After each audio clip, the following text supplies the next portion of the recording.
Je vais vous parler des événements. Je pense que vous êtes habitué aux événements. Le clic de la souris.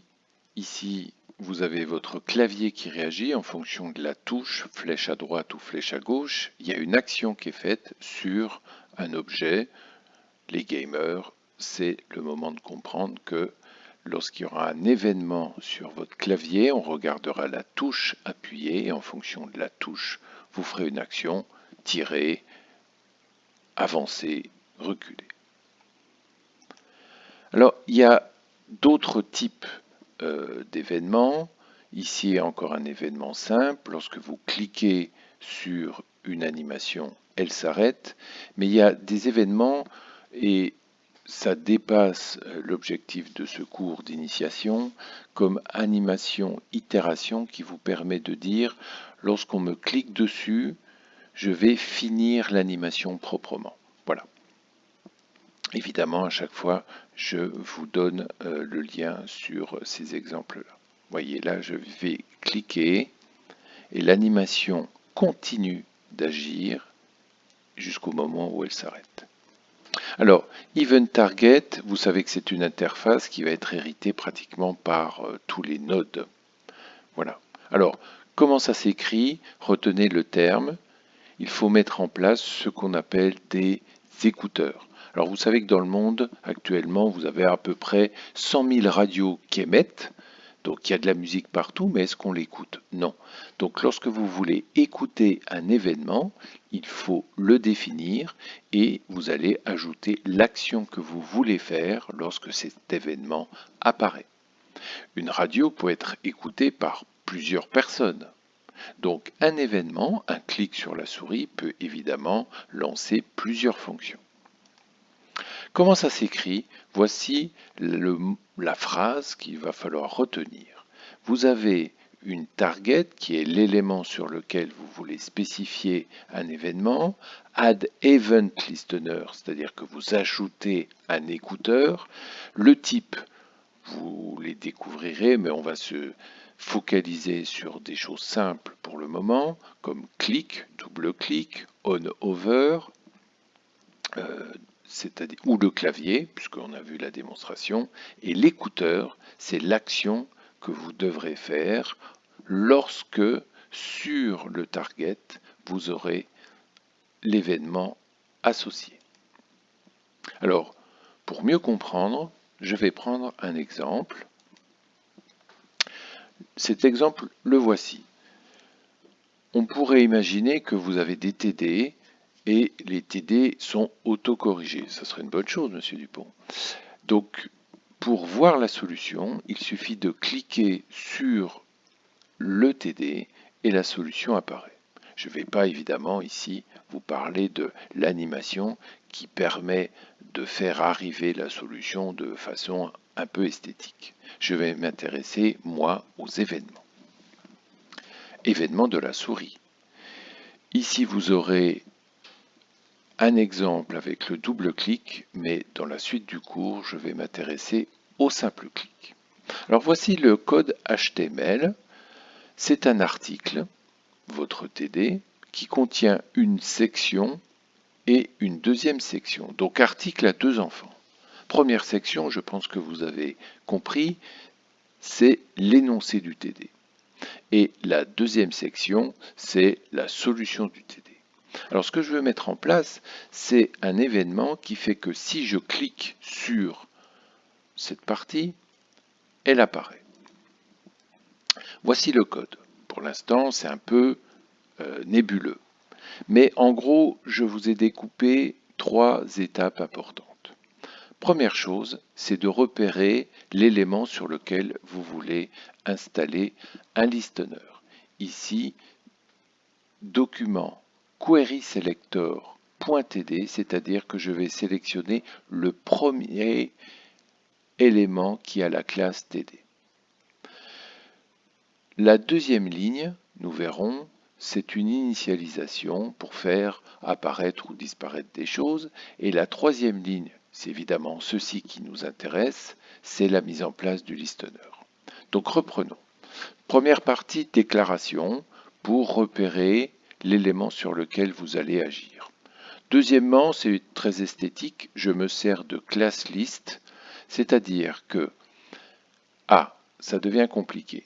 L'élément sur lequel vous voulez mettre un listener, vous allez chercher le dernier élément grâce à last element child et vous allez mettre ou ôter la classe hide, c'est-à-dire si elle existe, vous l'ajoutez, si elle n'existe pas, vous la rajoutez. Troisième partie, la mise en place de l'écouteur. Alors c'est relativement simple. Vous prenez l'élément, c'est-à-dire celui qu'on vient de repérer à l'aide de JavaScript. Donc ça, c'est un pointeur sur l'élément réel de votre HTML. Vous ajoutez un listener, regardez l'écriture en Camelize, bien sûr, et on va dire qu'on agit sur le clic. Voilà, c'est très simple d'écrire ceci. Ce qui va être beaucoup plus compliqué, bien sûr, c'est de dire l'action que vous voulez faire. Alors, reprenons les 3 points avec le code HTML. Donc voilà l'article, vous voulez agir dessus, il y a une classe TD, il y a 50 façons de récupérer cet article, en tout cas 50, on pourrait avoir un identifiant, ce n'est pas le cas. Je pourrais dire que c'est le premier article de mon body, bon c'est peut-être pas le cas, en tout cas je vois qu'il y a une classe TD, et donc Query Selector va me permettre de prendre le premier article de cette classe. Donc attention, si vous avez plusieurs articles de classe TD, il faudra, je pense que vous comprenez, mettre Query Selector All et après faire une boucle d'itération. Pour l'instant, il n'y a qu'un article de classe TD, donc je fais Query Selector, tout simplement. Alors, pourquoi m'intéresser au dernier élément enfant de article? Eh bien, regardez, c'est très simple. Article, c'est mon TD. Ça, c'est l'énoncé. Ça, c'est la solution. Si je laisse, évidemment, le HTML comme ceci, sans rajouter du CSS, les étudiants vont voir la solution. Donc, il faut la cacher dès que vous lancez votre application. Pour cacher cette partie, il faut évidemment que je le sélectionne. Alors je vois qu'il n'y a pas de classe, il n'y a pas d'identifiant. Donc comment sélectionner cette partie? C'est très simple. Cette partie, d'après mon HTML, et donc ça sera, attention, figé à ce HTML. Si vous rajoutez des éléments après la solution, il faudra évidemment changer le code. Pourquoi? Parce que là, tout simplement, je dis article, donne-moi le dernier élément. Et donc, c'est la solution. Et là, encore une fois, je vous dis, on va mettre la classe height, c'est-à-dire qu'au début, la solution n'a pas de classe, donc le toggle agit comme si on mettait add, class list add height. Bilan, cette section dite correction va disparaître. Donc voici la partie qui m'intéresse, l'événement sur le clic, voilà. Et je vois qu'il y a une fonction qui s'appelle l'écouteur, c'est-à-dire l'action. Quand vous allez cliquer, il faut faire quelque chose. Alors attention, regardez bien, c'est la définition d'une fonction. Non, vous ne m'avez pas écouté. C'est la définition d'une fonction, donc il n'y a pas les parenthèses de l'exécution. Cette fonction, est-ce qu'elle a un nom? Non. C'est donc une fonction anonyme. Pourquoi elle est anonyme? En fait, je définis ce que je dois faire. Je ne vais pas en avoir besoin autre part. Vous savez qu'une fonction, si vous l'utilisez qu'une seule fois, lui donner un nom, c'est inutile. C'est ce qu'on appelle une fonction anonyme. Bien sûr, on pourrait ici donner le nom d'une fonction déclarée autre part pour pouvoir la réutiliser. Donc cette fonction, regardez bien, ce n'est que l'adresse de la fonction, autrement dit, sa déclaration. Je voudrais vous donner le terme très utilisé qu'on va utiliser par la suite, c'est ce qu'on appelle une fonction de rappel. Et les événements, en fait, vous ouvrent la porte vers ce qu'on appelle la programmation asynchrone. Pourquoi synchrone? Vous déclarez que s'il y a un clic, vous faites quelque chose. Mais le clic, vous ne savez pas quand il aura lieu. Donc, il ne faut pas bloquer votre système. Imaginez que vous attendiez tous les matins le facteur. Sans rien faire, c'est pas possible. En fait, le facteur, lui, va déposer la lettre et vous irez la chercher quand vous voudrez. Donc ici, c'est pas quand on veut qu'on fait l'action, c'est quand il y aura le clic. Mais par contre, votre système est libéré de j'attends le clic. Alors, mise en place de l'écouteur, la target, c'est l'élément sur lequel on veille sur les clics souris. Donc c'est quelqu'un qui dit on m'a cliqué dessus, on m'a cliqué dessus. Donc là, il émet un événement. Et l'événement va dire OK, il faudra faire cette fonction. Alors, cette fonction, elle fait quoi? Elle fait tout simplement, je vous rappelle que liste infobox, c'est mon TD, qu'on a caché la solution du TD. Donc tout simplement, quand vous cliquez sur ce qui est visible du TD, le TD va chercher son dernier élément et va faire un toggle de la classe height. Avez-vous compris? Au début, la solution est cachée parce qu'on a fait un toggle height. Si vous cliquez sur le TD, en faisant toggle, si c'était invisible, la solution devient invisible. Et si vous recliquez, et j'espère que vous comprenez, vous allez cacher la solution. Alors, un mot ici sur quelque chose que l'on va utiliser par la suite, c'est que lorsque vous avez la target à l'intérieur de la fonction, voilà, il y a ce qu'on appelle un mot-clé réservé this qui est en fait l'élément sur lequel vous cliquez. Donc ces deux écritures sont absolument identiques et on verra malgré tout la difficulté à bien manipuler ce this. Ça nous prendra du temps avant de l'écrire de façon correcte. Alors regardez, je vous avais prévenu, attention à l'utilisation du this. Lorsque l'on va déclarer notre fonction, la fonction de callback, non pas comme ici avec une fonction, mais avec une fonction fléchée anonyme, puisqu'elle n'a pas de nom, attention, le this ici n'est pas du tout équivalent à celui-ci. Le this avec une fonction fléchée, c'est ce qu'on appelle un this lexical. Donc ce this-là, en fait, correspond à ce this ici, mais attention à l'utilisation de fonctions fléchées avec le this, ce n'est pas équivalent avec une fonction avec ce this-là. Ce this-là, dans le cas d'un listener, c'est l'objet sur lequel vous avez cliqué, et dans le cas d'une fonction normale, le this est l'objet sur lequel vous avez appelé la fonction. Mon Dieu, c'est un peu compliqué. Donc pour l'instant, faites relativement simplement, vous écrivez à la place de this list infobox, puisque c'est list infobox, allez chercher mon dernier élément, et si tu es visible, je te cache, si tu es invisible, je ne te cache pas. Voilà, donc pour notre premier exemple, on voit que on doit rechercher l'élément sur lequel vous voulez mettre l'action et écrire l'action avec une fonction.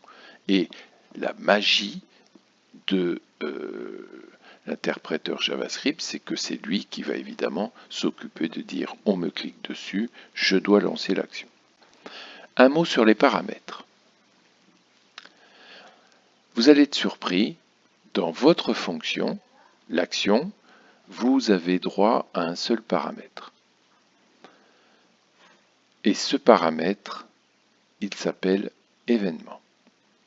Alors, au début, je me disais, un seul paramètre pour une fonction, mais comment on va faire? Vous savez qu'il y a plein de solutions, passer des paramètres de façon globale, ou faire, et ça c'est un peu plus compliqué, faire des closures, c'est extrêmement puissant, mais vous verrez, et je vais d'abord vous montrer que un seul paramètre suffit amplement.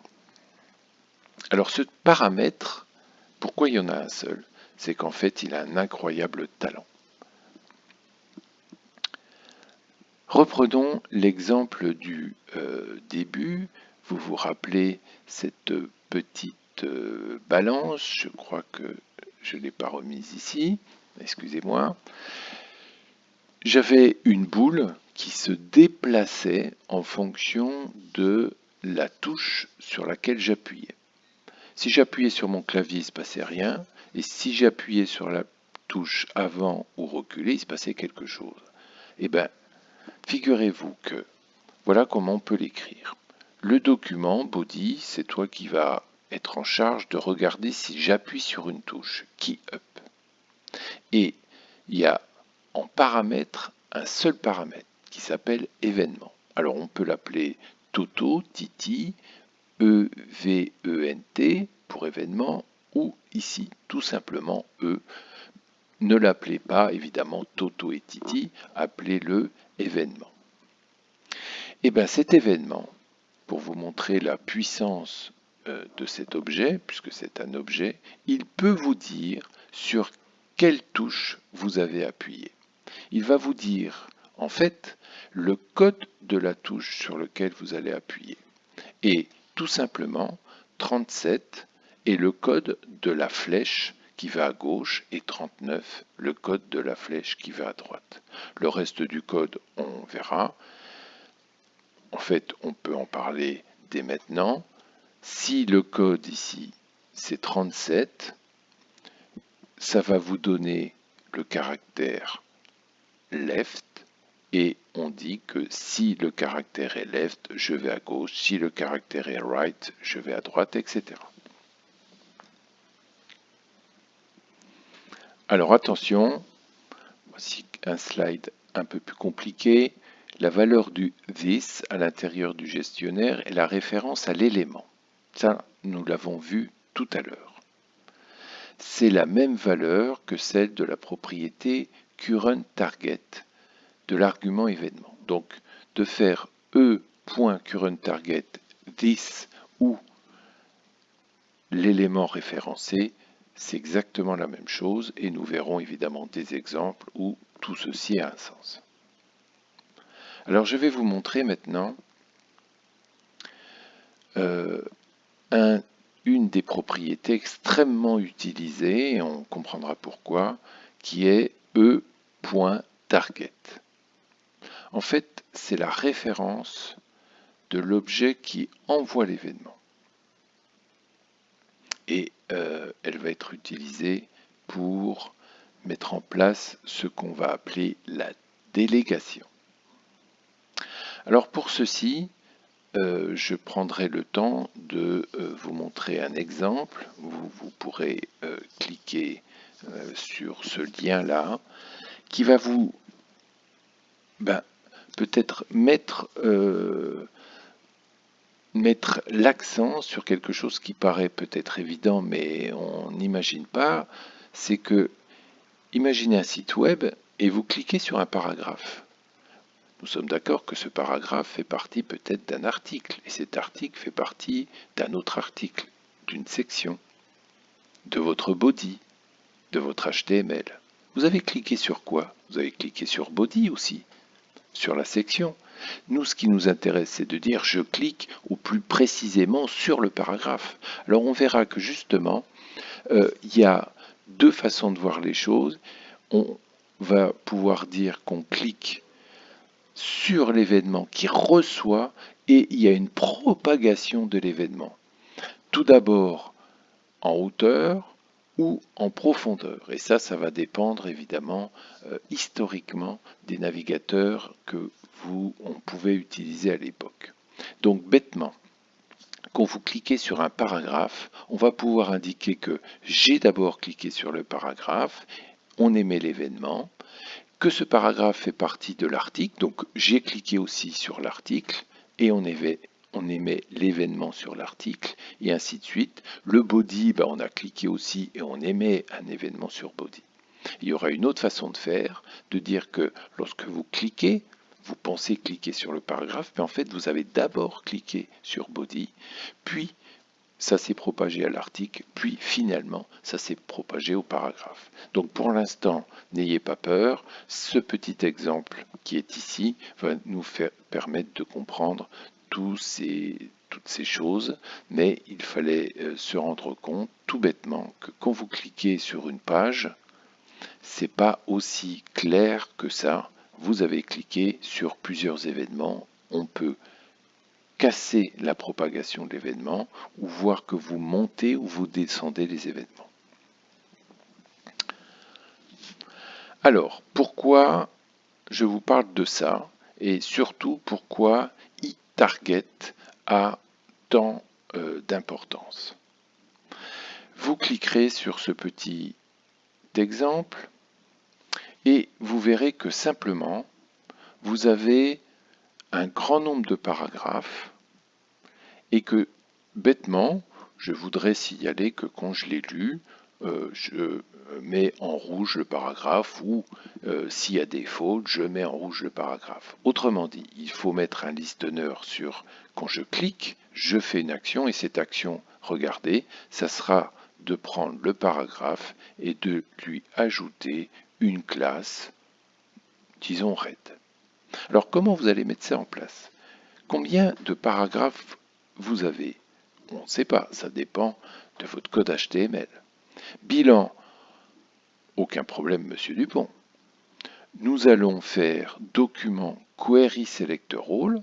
Je vais donc récupérer tous les paragraphes de mon site et je vais faire une boucle qui dit que pour chaque paragraphe, je mets un listener qui fait que si je clique, l'objet sur lequel j'ai cliqué, c'est-à-dire le paragraphe, devient rouge. Parfait.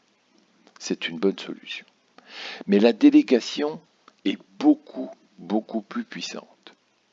J'ai une cinquantaine de paragraphes dans un article. Je vais m'exprimer autrement. Quand je clique sur l'article, si j'ai cliqué sur un paragraphe, je le mets en rouge. Bêtement, ce n'est pas sur tous les articles, je mets un événement. Ici, la délégation, et je l'écris ici, va être différente. Elle va dire, je délègue, dans ce cas-là, à body, le fait de déclarer un clic. Et lorsque ce clic est un paragraphe, alors je mets par exemple en rouge ou en noir le document, enfin le paragraphe, pardon. Alors, précédemment, nous allons d'ailleurs voir la délégation ici. Je reprends l'exemple de mon énoncé de TD.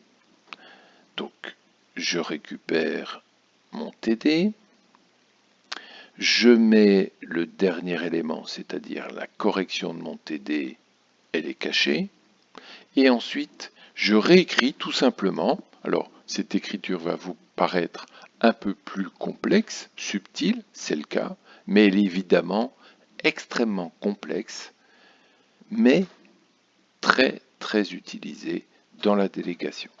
Je vais dire simplement que mon TD, si je clique dessus, je vais regarder le paramètre événement. Et l'événement, heureusement que je ne suis pas avec vous, excusez-moi, l'événement, je regarde sa cible. Et je vais récupérer l'article parent de cette cible. Je vais regarder le dernier enfant et cet enfant, je vais le cacher. Voilà comment je vais écrire tout ceci. Bilan. Regardez la structure de mon code HTML. Précédemment, je récupérais mon article, je mettais cette partie invisible et je disais quand je clique sur le TD, je fais quelque chose.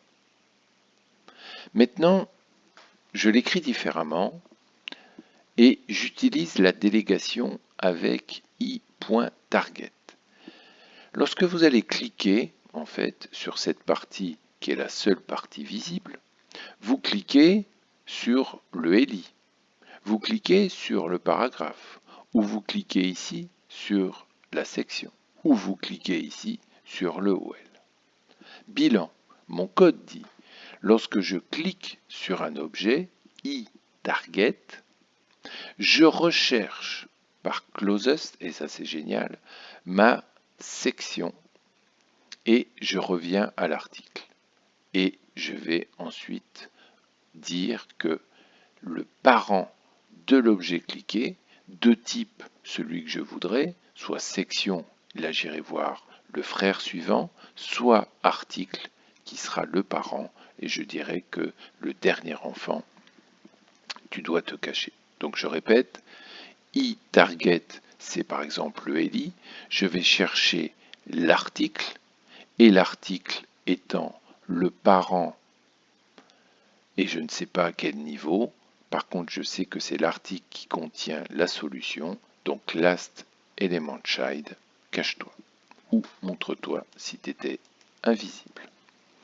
Donc cette délégation est vraiment très utilisée puisque je n'ai pas besoin de dire je mets un listener sur les LI, je mets un listener sur les OL, je mets un listener sur les P. Je dis simplement quand je clique sur un objet, peu importe sa nature, iTarget me donne l'objet. Mon rôle, c'est d'aller chercher le parent de type TD et de dire que son dernier enfant, il se cache ou il se montre. Voilà, j'en ai fini pour cette introduction. Bien sûr, en TD, on va reprendre toutes ces notions et je voudrais évidemment encore vous montrer votre ami F12, le débugger, car vous allez vous rendre compte qu'il est fort utile lorsque vous avez des bugs d'événements. C'est aussi donc un bug géré par votre inspecteur et je vous conseille évidemment d'aller regarder lorsque vous êtes dans source, cette partie-là du code où vous avez la possibilité de mettre des points d'arrêt sur les événements et c'est d'ailleurs là que vous allez voir un grand nombre d'événements que vous ne connaissez pas. Ils sont classés par, regardez, la géolocalisation, le clavier, si vous chargez des images, etc. Et simplement pour la souris, vous pouvez ici mettre un écouteur, c'est-à-dire là c'est pour le débugage, vous pouvez dire que quand vous cliquez, il faut arrêter le code. Donc, ce que vous faites, c'est que vous allez déclarer un arrêt sur les clics, vous relancez votre navigateur, vous cliquez ici, voilà, le débugger s'arrête et vous pourrez inspecter votre code en disant ça marche ou ça marche pas, j'apprends ou je débug, etc. Mais en tout cas, ça s'arrête sur l'événement que vous avez dit je voudrais écouter l'événement. Voilà, donc le débugger, je vous invite à évidemment l'utiliser. Nous verrons évidemment que, par exemple en L3, mon TD pourrait devenir un objet cliquable et donc je pourrais évidemment définir ce qu'on appelle une classe et définir ensuite par array from, donc le code qui est en dessous, des nouvelles instances de cette classe.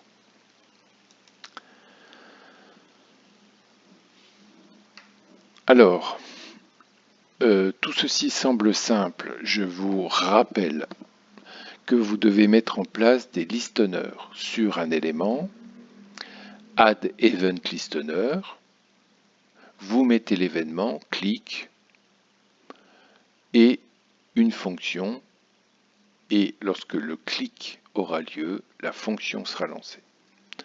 Alors je vous dis que c'est simple, et évidemment vous allez être confronté à bon nombre de bugs, donc ne vous affolez pas, et je vous proposais ici de regarder pourquoi ça ne marche pas, et souvent c'est dû à l'utilisation du ZIS qui va vous poser quelques problèmes. Ça m'a posé des problèmes, le ZIS qui n'est pas lié à l'objet que vous croyez, etc.